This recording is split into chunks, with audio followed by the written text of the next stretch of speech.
Everyone, घटना चक्र हिंदी में आप सभी को स्वागत करती हूँ। 1941 ईस्वी में बंगाल के भीषण अकाल की काली छाया को रागे राघव ने रिपोर्टाज के माध्यम से सशक्त शैली में व्यक्त किया है। यह रिपोर्टाज तूफानों के बीच में शीर्षक से हंस पत्रिका में प्रकाशित हुआ था। तूफानों के बीच किस विधा की रचना है? तो इसका आंसर हो जाएगा ए, रिपोर्टाज।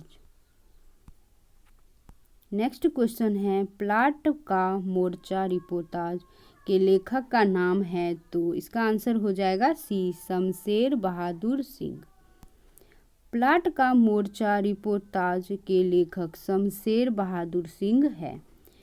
ऋण जल धन जल, नेपाली क्रांति कथा, वन तुलसी की गंध, श्रुत अश्रुतपूर्व फणीश्वर नाथ रेणु द्वारा लिखे गए रिपोर्टाज है। शिव सागर मिश्र के रिपोर्टाज 1965 ईस्वी में लड़े गए भारत पाक युद्ध को आधार बनाकर लिखे गए हैं। धर्मवीर भारती ने सितंबर 1971 ईस्वी में मुक्ति वाहिनी के साथ बांग्लादेश की यात्रा की थी। इसी वर्ष भारतीय थल सेना के साथ वे भारत पाक युद्ध के मोर्चे पर भी गए थे। इन दोनों ही रोमांचक घटनाओं पर आगत रिपोर्टाजों को उन्होंने युद्ध यात्रा में संकलित किया है। इसके पहले ये रिपोर्टाज धर्मयुग में प्रकाशित हुए थे। नेक्स्ट क्वेश्चन है फ्रेंड्स, प्लाट का मोर्चा शमशेर बहादुर सिंह कृत है? तो इसका आंसर हो जाएगा सी, रिपोर्टाज। विवेकी राय द्वारा रचित कृति बाढ़ बाढ़ बाढ़ हिंदी साहित्य की किस विधा की प्रसिद्ध रचना है? तो इसका आंसर हो जाएगा डी, रिपोर्टाज साहित्य की। नेक्स्ट क्वेश्चन है फ्रेंड्स, विवेकी राय द्वारा रचित कृति बाढ़ बाढ़ बाढ़ रिपोर्टाज है। रिपोर्टाज और लेखक खून के छींटे भगवत शरण उपाध्याय का है। एकलव्य के नोट्स फणीश्वर नाथ रेणु का है। पेरिस के नोट्स राम कुमार का है। धरती के लिए कैलाश नारद का है। प्राग एक स्वप्न निर्मल वर्मा का है। क्या हमने कोई षड्यंत्र रचा था? सती कुमार। इनमें से कौन सी गद्य विधाएं विगत 15 से 20 वर्षों की देन है? तो इसका आंसर हो जाएगा सी, रिपोर्टाज फीचर लेखन। रिपोर्टाज तथा फीचर लेखन नवीन जो है विधा है, जो द्वितीय विश्व युद्ध के आसपास आरंभ हुआ।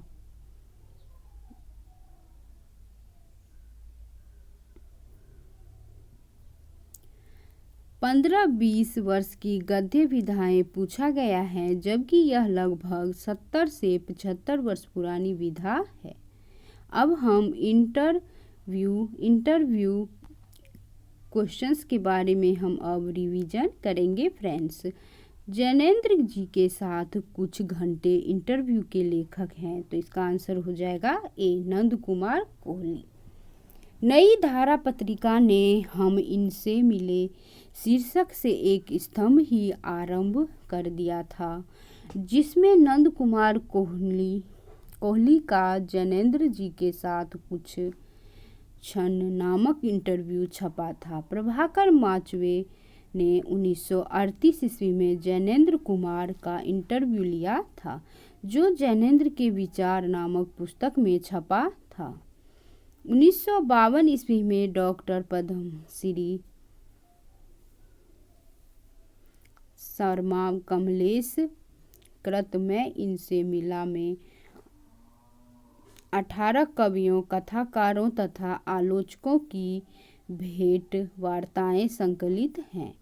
इसके प्रथम भाग में गुलाब राय, राम नरेश त्रिपाठी, सुदर्शन, सूर्यकांत त्रिपाठी, निराला लक्ष्मी नारायण मिश्र, महादेवी वर्मा, शांति प्रिय द्विवेदी, सच्चिदानंद हीरानंद वात्स्ययन अज्ञेय तथा द्वितीय भाग में इंद्र विद्या और वाचस्पति राय कृष्ण दास और बालकृष्ण शर्मा, नवीन, जैनेन्द्र कुमार और यशपाल, दिनेश नंदिनी, डालमिया, डॉक्टर नगेंद्र, रामेश्वर शुक्ल, अंचल, प्रभाकर माचवे तथा विष्णु प्रभाकर से ली गई भेंट वार्ताएं प्रस्तुत की गई है। नेक्स्ट क्वेश्चंस देखते हैं फ्रेंड्स।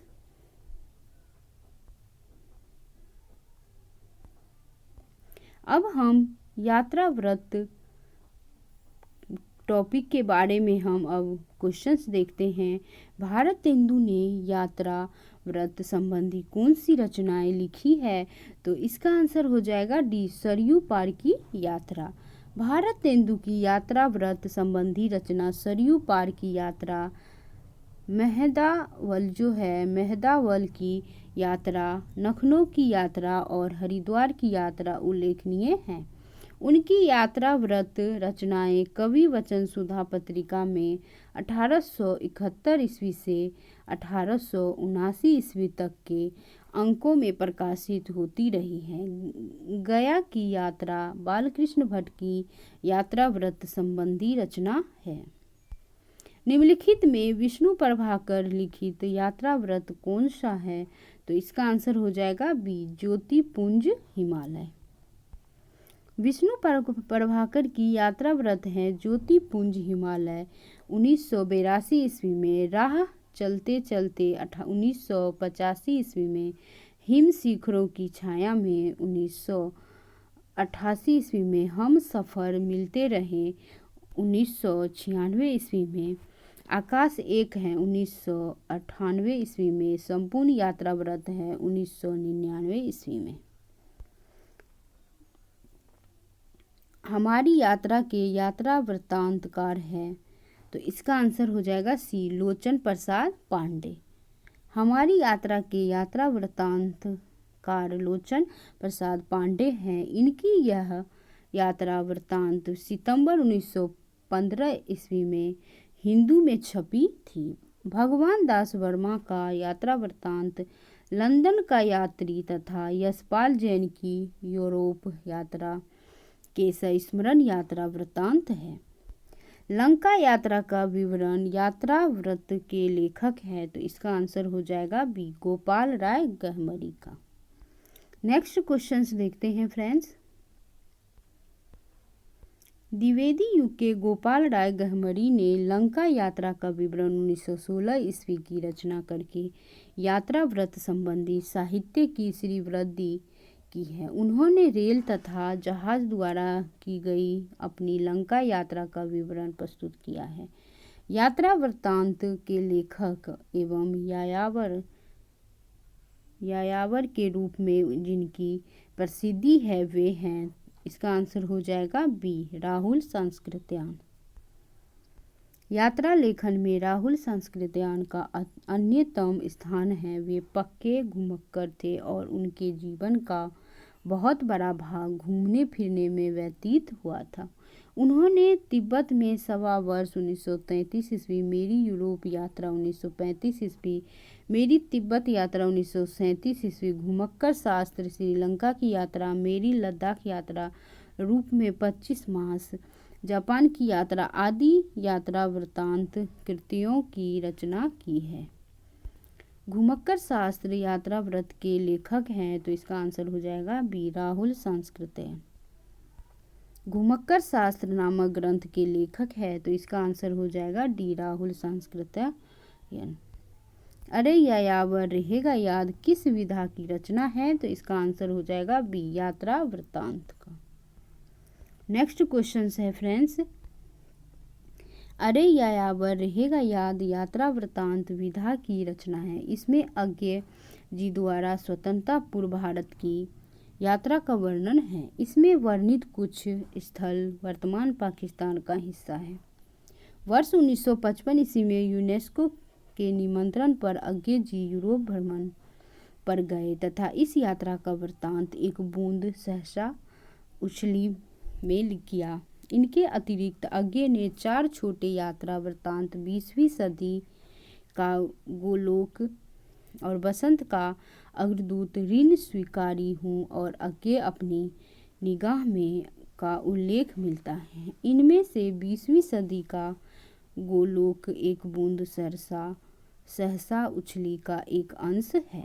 एक बूंद सहसा उछली का एक अंश है।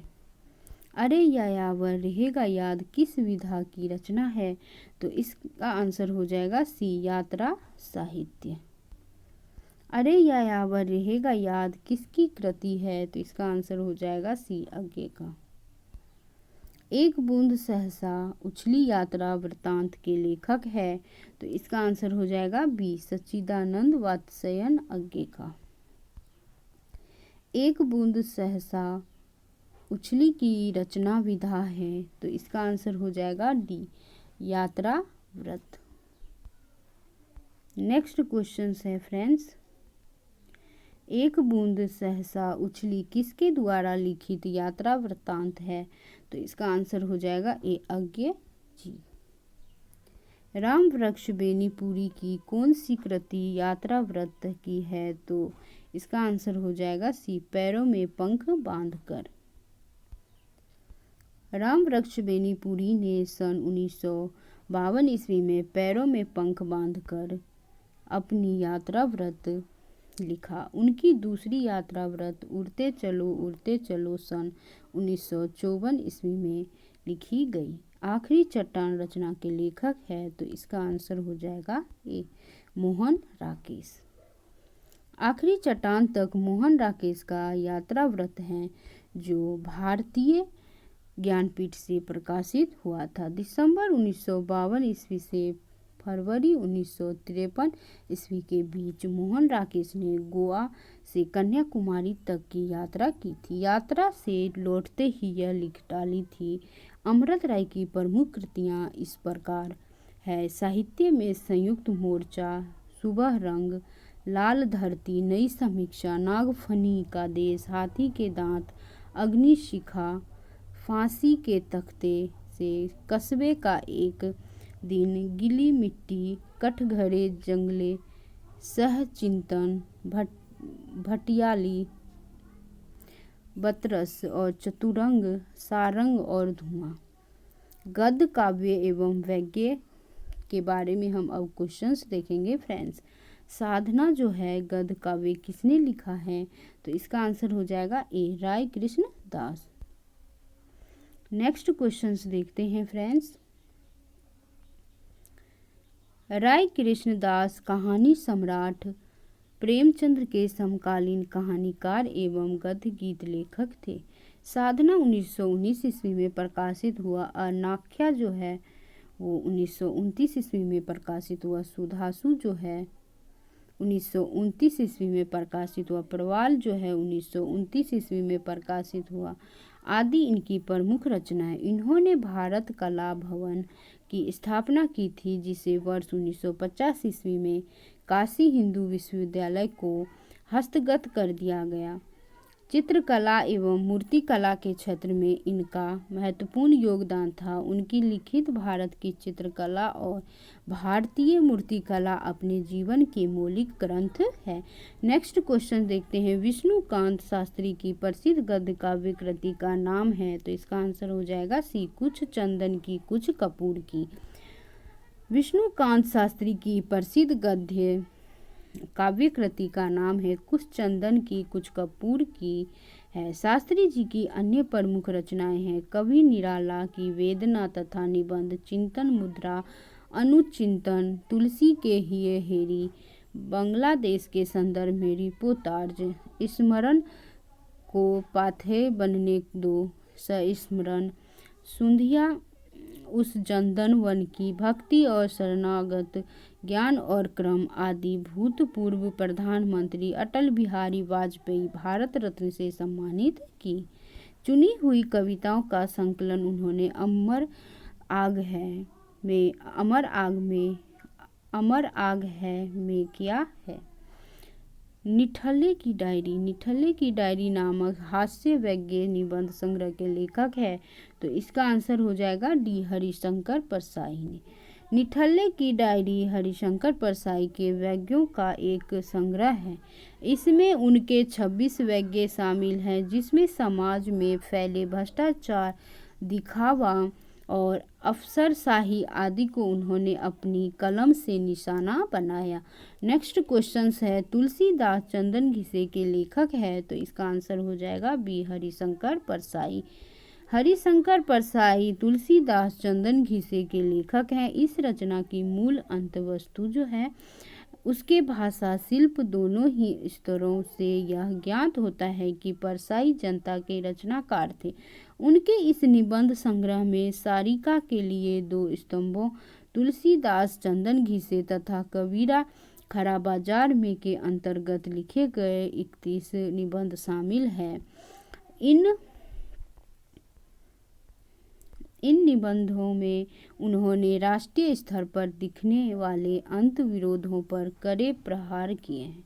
हरिशंकर परसाई की रचनाओं में मौलाना का लड़का, राग विराग, सदाचार का ताबीज, भोला राम का जीव, मुंडन, एक तृप्त आदमी की कहानी, मैं हूँ तोता, प्रेम का मारा और सत्य साधक मंडल आदि कहानियाँ व्यंग्यप्रक हैं। इन कहानियों में यदि एक और राजनीति और शासन तंत्र की विकृतियों एवं कार्य पद्धति की आलोचना की गई है, तो दूसरी ओर साधारण आदमी की यातनाओं और महत्वाकांक्षा शून्य मानसिकता के निर्माण की वाडंबना को भी रेखांकित किया गया है। भोला राम का जीव व्यंग्य के लेखक है, तो इसका आंसर हो जाएगा ए, हरिशंकर परसाई। भोला राम का जीव किस विधा की रचना है, तो इसका आंसर हो जाएगा डी, व्यंग्य का। भूत के पांव किसकी व्यंग्य रचना है, तो इसका आंसर हो जाएगा बी, हरिशंकर परसाई। भूत के पांव पीछे हरिशंकर परसाई की व्यंग्य रचना है। इनकी अन्य व्यंग्य रचनाएं हैं वैष्णव की फिसलन, ठिठुरता हुआ गणतंत्र, विकलांग, श्रद्धा की दौड़ आदि। हरिशंकर परसाई के व्यंग्यात्मक निबंधों का लक्ष्य क्या है, तो इसका आंसर हो जाएगा ए, पाठकों को वास्तविकता के प्रति आंखें खोलना। वीडियो देखने के लिए friends thank you so much. अगर चैनल को सब्सक्राइब नहीं किया तो प्लीज़ चैनल को सब्सक्राइब कीजिए। ये वीडियो आपके लिए बहुत ही यूज़फुल है। वीडियो देखने के लिए थैंक यू सो मच।